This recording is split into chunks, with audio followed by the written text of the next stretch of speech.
Central Operational Headquarters, Commander Dystra speaking. This morning at 400 hours, our electronic scanners picked up on oscillator frequency an unidentified spacecraft in Sector K beyond the gravitational field of the planet Mars. Our calculations indicate that this craft will arrive in Space Sector G within the next 24 hours. Emergency directions to all defense units. Coordinate high-voltage destroyers to cover Area G.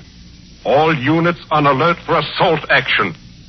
To learn what happened when a strange craft from outer space came into Sector G, listen in a moment to 2000 Plus.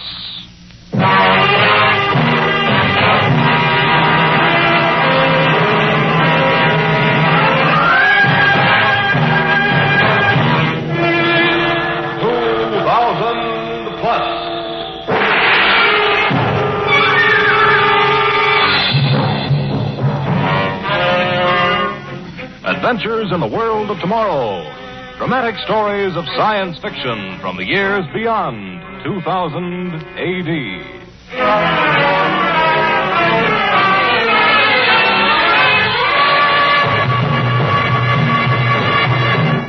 Today, the strange adventure of men who dared the unknown through interplanetary space.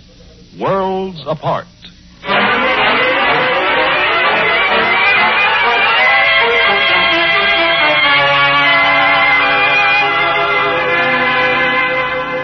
And one thing more, Johnson. Your new Alimoid spacesuit has been tested, and it's everything you claimed it to be. Light, pliable, fireproof, a splendid product.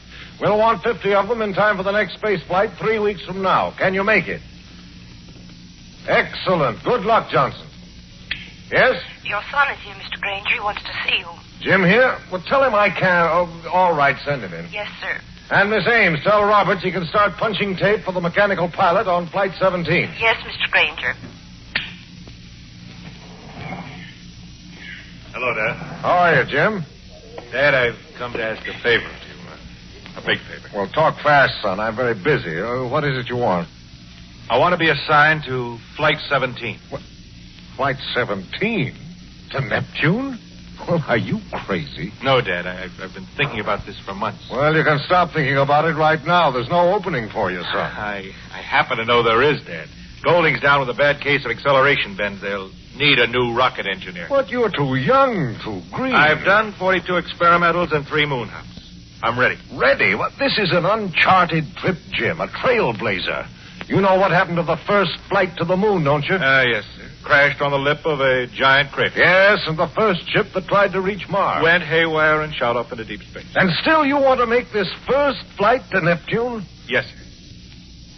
You have courage, son, I'll say that. But you're not going. Why not? Jim, it's not up to me. Captain Roberts chooses his own rocket engineer. You know, all I do is okay the man he selects. Then I guess I'll be making the flight, Dad. You see, I persuaded Captain Roberts to select me.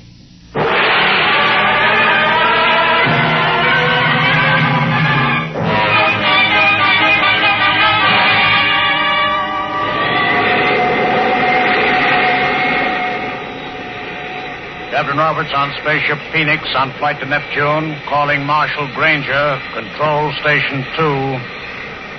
Roberts calling Granger. Are we still in contact? Roberts calling Granger.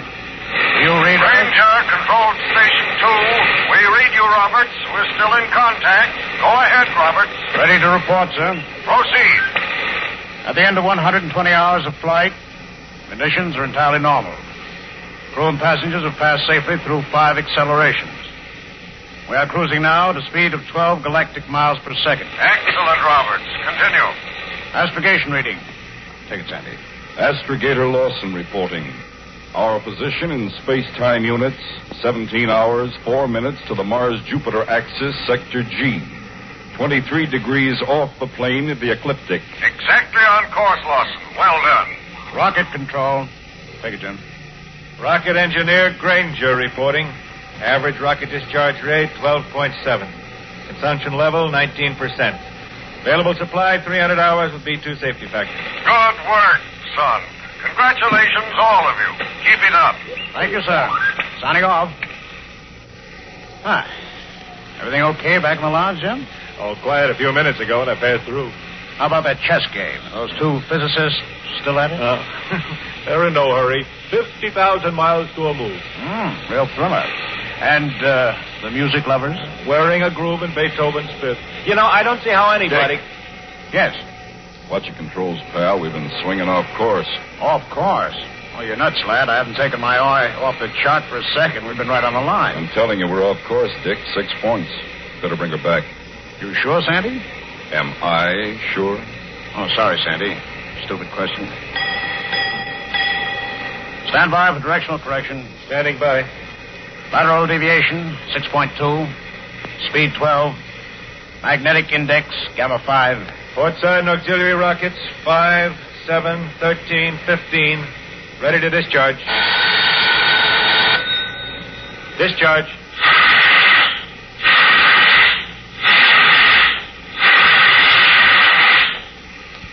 Oh, that's that. I still don't understand. Wait a minute, Dick.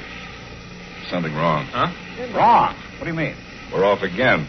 What are you talking about? We swung into line for a second, then we pulled right out again. Oh, but that's impossible, Sandy. There isn't any wind drift or current out here in space.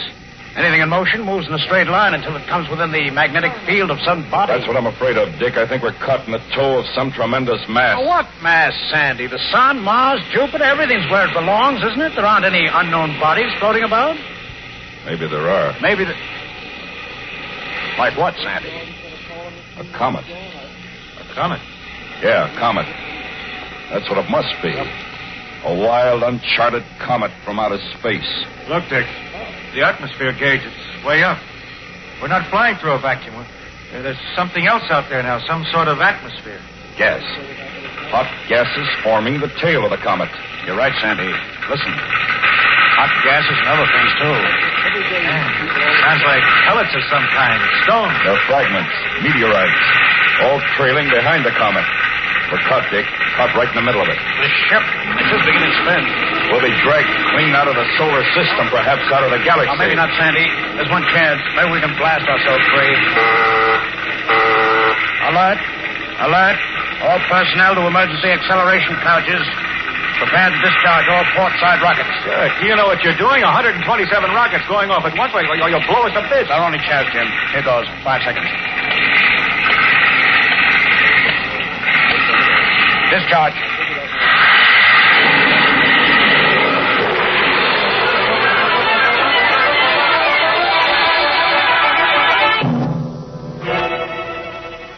Granger, control tower, calling Spaceship Phoenix.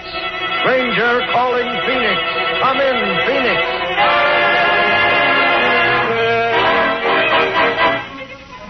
Granger to Space Patrol. Special alert.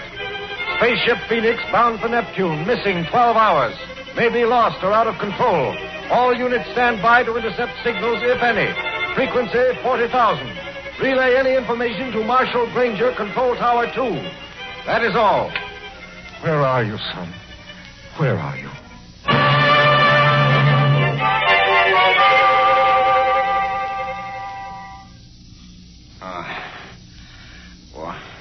What happened? Oh, my head. I gotta get up. I'm gonna see... Sandy, get up. Come on, man. I'll give... No. Sandy. Dead. Dick, you're all right. Thank God. Yes, Jim, I'm all right. But Sandy... I know. Head cracked against the control panel.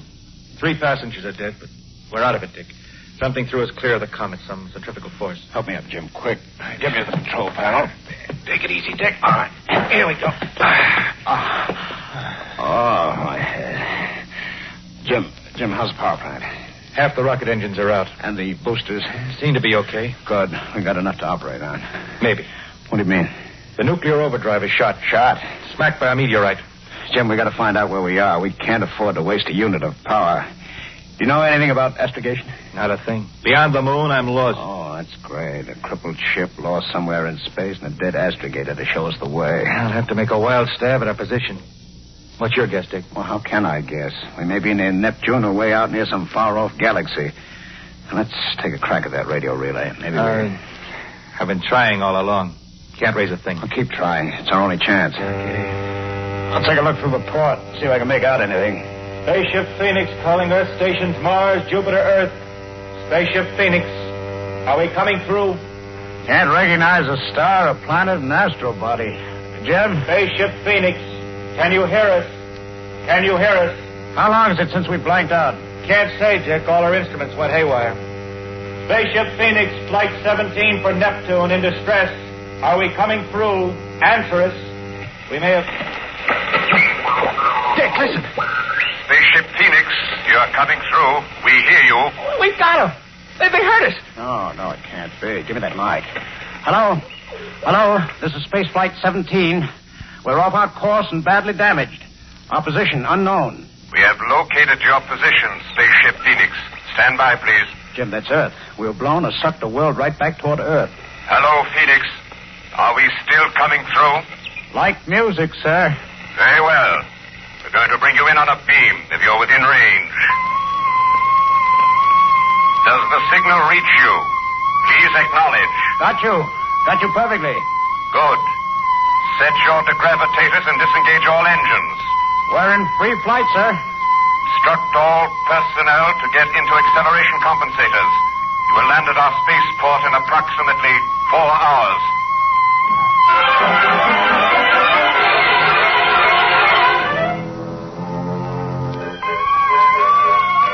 100 feet. Prepare for landing.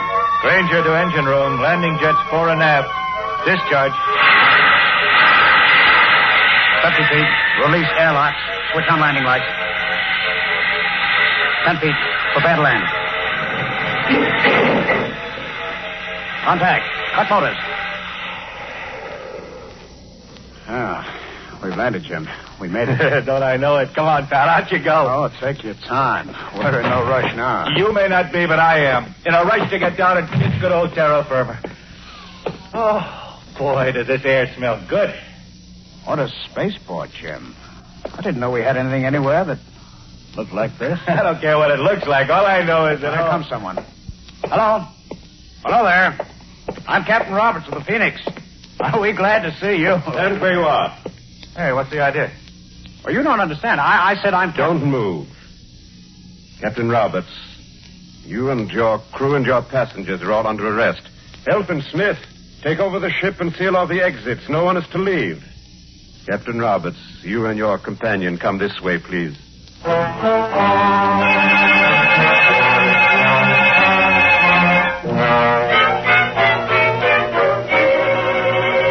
By what authority are we being held prisoners? I want to know. I have the right to demand to know. Captain Roberts, you're hardly in a position to demand anything. Well, what is my position, sir? The title is Commander. Commander Dystra. Commander? Commander, you know that you will be held responsible for any harm to my passengers or ship. There's no cause for alarm, Captain, or threats. Simply holding you here at Green Valley for a short while till we check your credentials. You've inspected our ship. You know we carry no contraband. Since when does an American have to have his credentials checked in his own country? I've already explained to you that this entire area, all 500 square miles of it, is government property, devoted exclusively to secret research projects. Now, is it perfectly obvious why we can't allow you and your passengers to walk about freely? Maybe, but it isn't obvious why we're not allowed to use the visiphone. Why we can't call our base, report our safe landing. Perhaps not, Captain Roberts. But then, government regulations often are obscure. Commander Dystra, we were met with guns and suspicion. Now, you say that was because secret research is going on. Yet when you contacted us above the Earth's atmosphere, you offered to bring us in here. Why did you make that offer if you didn't want us here? Would you rather be back in space, floundering about in your crippled craft? That can be arranged. You haven't answered my question. We brought you in for 2 reasons. First, to save your lives, if you turned out to be harmless. Second, because it is our policy to apprehend all craft entering our space sector. We have enemies. With the high-handed methods you use, I can see why. Not high-handed, Captain Roberts. During your detainment here, you and your company will be accorded full courtesy. We appreciate your courtesy, but we demand the right to contact Chicago here, now, and on that visiphone. I'm sorry, that is impossible. Donna. Yes, Commander Dystro? Arrange for suitable accommodations for Captain Roberts' interview is closed. Commander Dystro, That is all, Captain.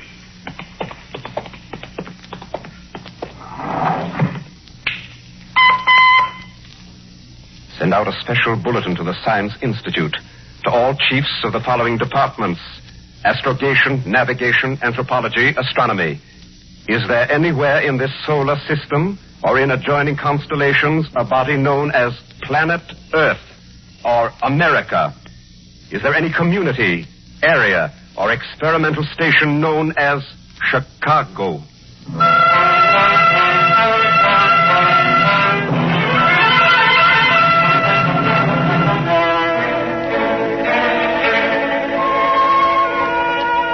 I won't do it, Dick. I won't take this lying down. No? What are you going to do about it? Think of something. I'm certainly not going to sit around twiddling my thumbs while the great Dystra checks our credentials. I don't like the looks of this place any better than you do. Sacred project, he says. For all we know, it may be the headquarters of some gangster outfit. There are a lot of things about this Green Valley setup that bother me. Nothing definite. I just get a feeling that everything's a little lopsided. As if I were looking at it through a Coney Island mirror. Oh, easy now, Jim. You'll be going bats if you... Dick, I've got it. Got what? That visiphone.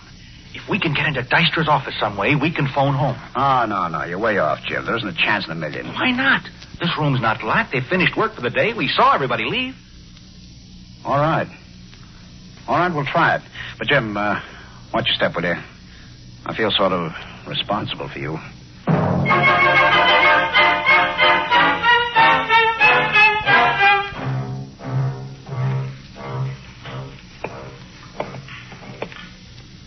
Here's the office.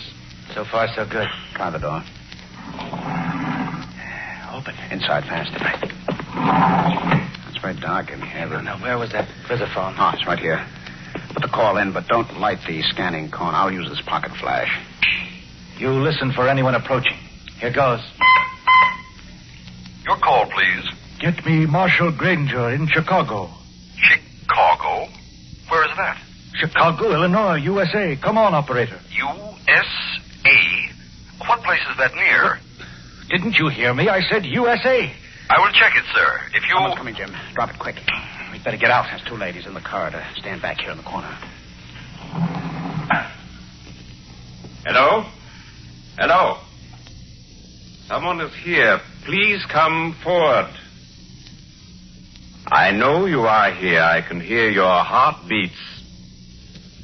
There are two of you there in the back. Please come forward. Oh, this is very childish. Now, that is better. Now we can put on the lights. Good evening, Commander Dystro. Captain Roberts. Congratulations, sir. A very impressive trick. Hearing a heartbeat across a 40-foot room. Trick? Not at all, sir. If it seems strange to you, your hearing must be impaired. You know why we're here, I suppose. It's obvious. You're trying to use the visiphone against orders. You gentlemen have abused your privileges as guests. From now on, you will be held prisoners under lock and key.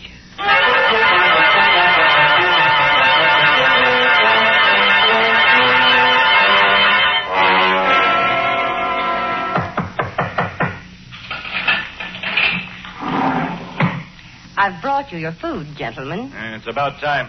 Well, this is a fancy touch. A woman jailer. My name is Donna, Captain Roberts. I'm Commander Dystra's assistant. We just remembered you hadn't had any food tonight. That's very touching. Thank you very much. Now, take it easy, Jim. She's just carrying out orders. Donna, it was very kind of you to bring us this food, but there's something we need even more. Oh, what is it? We need some information. We're going mad. Well, if there is anything I can tell you. Anything. You could start talking now and continue all night. First, where is this place? Where are we? You're in Green Valley, Captain. Green Valley. Where is Green Valley? What continent is it on? What is it bounded by? I'm sorry, I can't answer that. You're wasting your breath, Dick. She won't talk. Then tell me this. How long have you been here? All my life. I was born here 57 years ago. You look like 20. How old is Deister? 92. And he can hear a heartbeat at 40 paces? Aha, my hearing's even better. Listen.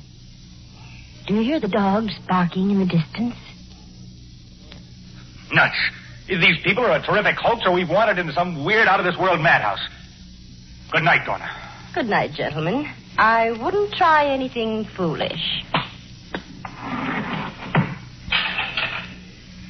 Shangri-La. Yes, that's where we must be. The place someone wrote about back in the 20th century. If you ask me, it's probably the place. Dick, listen. Huh? Granger. Roberts. The window. There's someone below. Hello there. Who is it? It's me, Reynolds. Reynolds, the chess-playing physicist. Reynolds, how'd you get out? What are you doing down there? I escaped while the others distracted the guard. I'm making a dash for it. Dash for what, Reynolds? There's a small plane at the far end of the field. I spotted it this afternoon. Will you come with me? It's pitch black out there. You'll never find it. I'll find it if I have to feel my way. You're mad, Reynolds. We've got to get away, Roberts. Don't you understand? This place, it's unnatural. I've seen things that have made my hair stand on Now, end. Reynolds, listen to me. Don't go now. Perhaps tomorrow everything will be all right. No, not tomorrow, now. Are you coming, Roberts? Ranger? Very well. When I come back with help, I hope you're still alive. Now, wait, Reynolds. Come back. He's gone. Oh, I hope he knows what he's doing. Dr. Reynolds, you are out of bounds. That's Deister. Come back, Dr. Reynolds. We cannot permit you to go any further. Last warning, Dr. Reynolds. Do not go near that plane. There isn't a light on anywhere. How do they know where Reynolds is? Station 7, stop that man.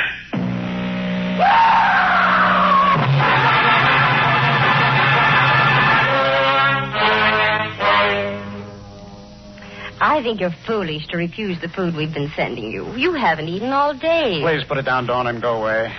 Commander Deister wishes me to express his regrets.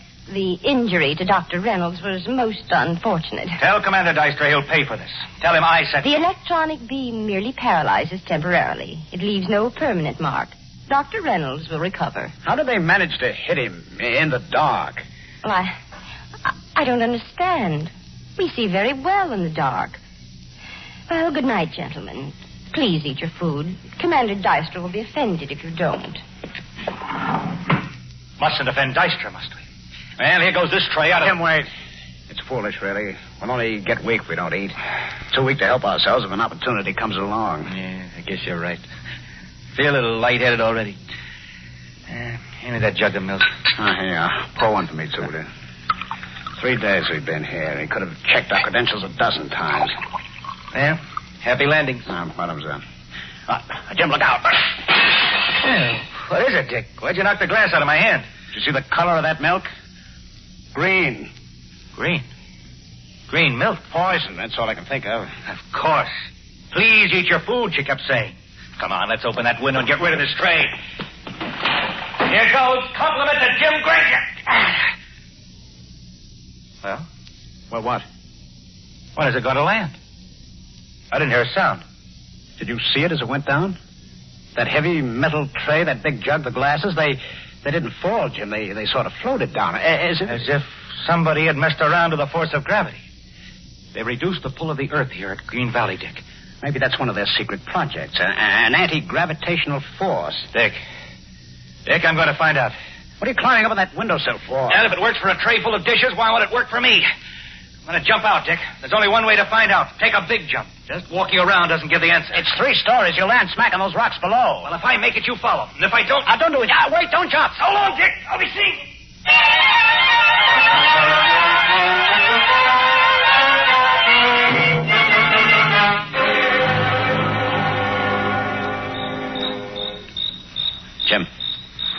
Jim, you there? Here I am, Dick. We made it, all right. I can't believe it. You hurt? Just a bruise. It was like a jolt at the end of a parachute jump. I think I'm going out of my mind, Jim. All those fantastic things that have happened since we landed here. The visiphone operator who never heard of Chicago or the USA. And Deister could hear a heartbeat across the room. And see in the dark. Donna, 57 years old, looking like a chorus girl. Green milk. And a reduced gravitational pull. I don't like it. I want to get out. And there's our ship out in the middle of the spaceport, prepared and ready to go. Yeah, maybe we could... Dick, I just noticed something. Yeah? Last night it was pitch dark, but now... Now there's a full moon. What's so strange about that? Take another look at that sky. There, over the rim of the horizon. Another moon. A second moon. What fools we've been. Don't you see what this means? We're not on the Earth at all. We've landed on some alien planet. We must get to Dystra at once.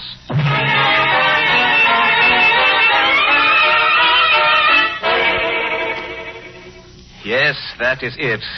That explains the things that puzzled us. Your reference to Chicago, to the Earth. The small, strange differences between us. It's not the differences that bother me now, Dystra. It's the uncanny, incredible similarity between your planet and ours. Is it so incredible, Captain Roberts? We've shown you our astronomical charts. Our planet Vesta is exactly opposite the Earth, on the other side of the sun. Yeah, that's why we never discovered each other. We are 90 million miles distant from the sun. You are 93 million miles. But no doubt both planets split off from the sun at the same time. Vesta is a little smaller than the Earth, and that fact, plus its nearer distance to the sun, gives us less gravity, but otherwise our development has paralleled yours completely. Even in appearance and in culture and language. You've reached precisely the same stage of development we have. Which simply proves, Granger, that similar conditions may produce the same results. One thing still bothers me. Yes? How do you stay so young? So vigorous?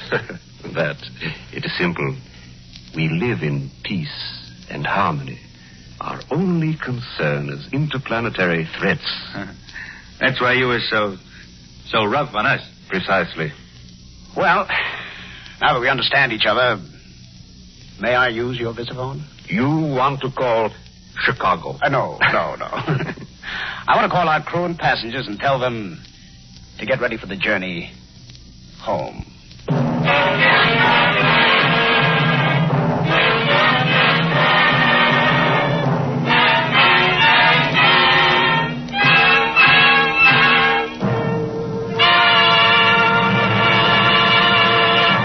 Next week, an incredible adventure from the world of tomorrow when a scientist crosses the border of what is known into the strange mysteries of the unknown. Be sure to listen.